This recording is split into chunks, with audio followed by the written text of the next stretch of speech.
Typical June kind of forecast, although there will be a few small things happening here and there.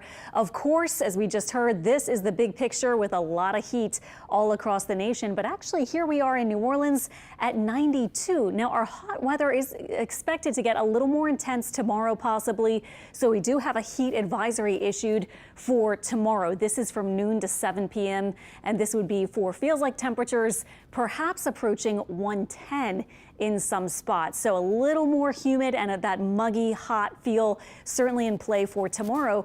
Today, it's pretty close to average, actually 92. Our average high right now is 91. And today we did officially hit 93 at the airport. So at least we're in that sort of near average range.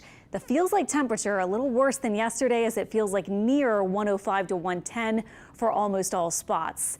Big black cloud showing up on this camera very close to the camera's location on the West Bank. 92 degrees again, feeling like 104. And you can see some of that small shower action still out there south of the West Bank, really right around Estelle. Some of you may be getting in on that. Some parts of St. Bernard getting a bit of rain, and also out near Chack Bay, not far from Raceland, which just got a little downpour, and not as much north of Lake Pontchartrain. So as I was showing you, we've only recorded up to a few hundredths of an inch of rain at certain locations.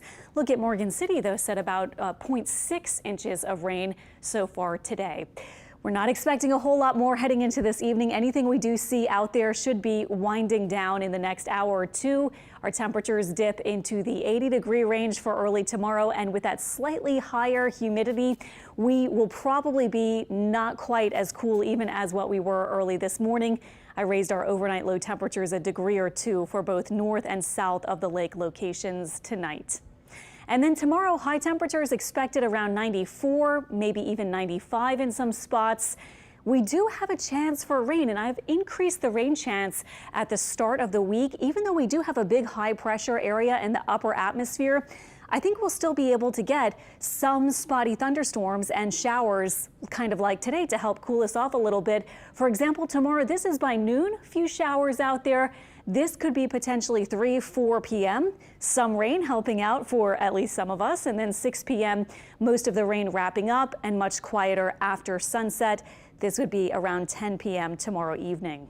In the upper atmosphere, again, we have the big high, which is actually just to the west, and through this week it looks like recede a little more to the west as this troughing feature starts to move into the southeastern U.S. So I think that could put us on the fringe where we could get a few showers and storms.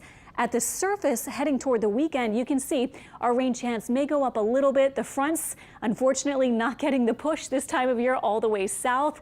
That happens, of course, in the summer, but instead it may just hover to the north. And we may see eventually some pretty decent scattered rain chances for next weekend. I have about 40 to 50% rain chances on Saturday and on Sunday. For this work week, though, I have 30% or so tomorrow and Tuesday, maybe up to about 40% through midweek and on toward Thursday. So each day the rain chance a little different, but in general, pretty typical pattern with those afternoon showers and storms popping up, and then most of those receding and dying down in the evening.